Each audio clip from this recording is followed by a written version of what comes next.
Hello class 3 के बच्चों, good morning. आज मैं आप लोगों को आपके व्याकरण की किताब से एक्सरसाइज 2 वर्ण यह पढ़ाने जा रहा हूँ। अब इसको आप देखिए, पूरा ध्यान से देखिए, क्योंकि यह सबसे महत्वपूर्ण चैप्टर है। क्योंकि जब तक आप अक्षर को नहीं जानेंगे, वर्ण को नहीं जानेंगे, तब तक आप कुछ भी शुद्ध नहीं लिख सकते हैं। क्योंकि कुछ भी लिखने के लिए आपको सही साउंड की आवश्यकता होती है। आप किसी शब्द का उच्चारण सही करेंगे तो ही आप उसको सही लिख पाएंगे। इसलिए ध्यान से आप इस चैप्टर को पढ़िए। वर्ण किसे कहते हैं? तो सबसे पहले इसमें लिखा हुआ है कि मुंह से निकलने वाली ध्वनि को वर्ण कहते हैं। देखिए, मुंह से निकलने वाली ध्वनि को वर्ण कहते हैं। और उसके बाद दूसरा इसी की परिभाषा है कि भाषा की सबसे छोटी इकाई को वर्ण कहते हैं। आप इस तरह से, दो तरह से आप इस परिभाषा को लिख सकते हैं। एक कि मुंह से निकलने वाली ध्वनि को वर्ण कहते हैं, और दूसरा भाषा की सबसे छोटी इकाई को वर्ण कहते हैं। मुंह से जो बोलते हैं आप, जैसे आप बोलते हैं माता, तो माता शब्द जब बोलते हैं तो माता में माँ ता, तो माँ कैसे होता है? तो मौ, हलंत लग गया। इसमें आ की मात्रा जब जुड़ेगी तब वह माँ होगा। उसी तरह से ता, तो तौ में आ की मात्रा जब जुड़ेगी तो ता होगा, और इस दोनों को जब जोड़ देते हैं तो होता है माता। इस तरह से मुंह से निकलने वाली ध्वनि को वर्ण कहते हैं। अब आता है वर्ण के प्रकार। तो वर्ण के प्रकार में दो तरह के वर्ण होते हैं। एक होता है स्वर और एक होता है व्यंजन। ये स्वर क्या है, ये व्यंजन क्या है? तो स्वर क्या है? स्वर स्वतंत्र वर्ण होते हैं। स्वर क्या होता है? स्वर स्वतंत्र वर्ण होते हैं, स्वतंत्र वर्ण है। यह बिना किसी की मदद के बोले जाते हैं, यह है स्वर। और व्यंजन क्या है? कि जिसे बोलने के लिए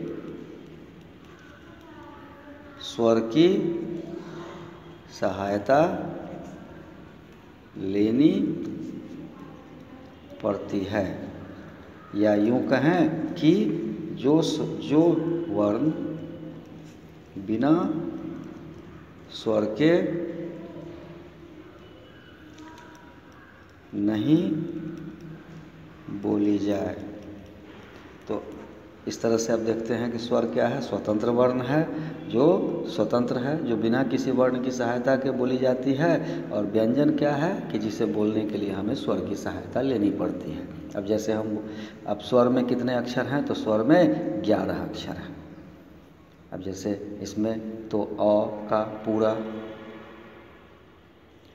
ए का पूरा, और लाइन में जितना भी अक्षर सब आते हैं, अ आ हर्षी दीर्घी हर्षु दीर्घु, ए ऐ ओ औ अं आ, ये सारे जितने हैं ये स्वर हैं। और उसके बाद जो है क का वर्ग, च का वर्ग, ट का वर्ग, त का वर्ग, प का वर्ग, य का वर्ग, ये सारे क्या है? तो व्यंजन वर्ग।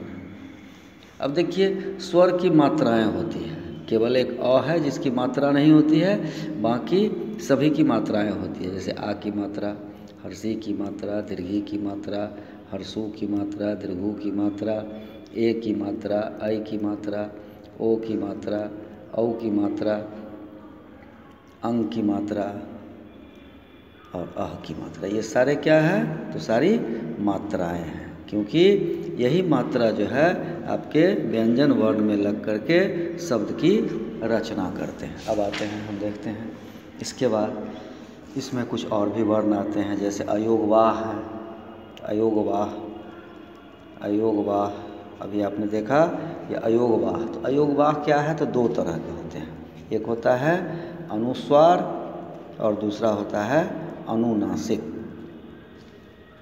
एक होता है अनुस्वार, जो शब्द के अक्षर के ऊपर लगता है एक बिंदु की तरह, और अनुनासिक जो चांद के साथ एक बिंदु का प्रयोग होता है। इसके बाद आता है संयुक्त व्यंजन। इसके बाद क्या आता है? तो संयुक्त व्यंजन। ये संयुक्त व्यंजन क्या है? तो यह संयुक्त व्यंजन है, जैसे अक्ष, त्र और ज्ञ।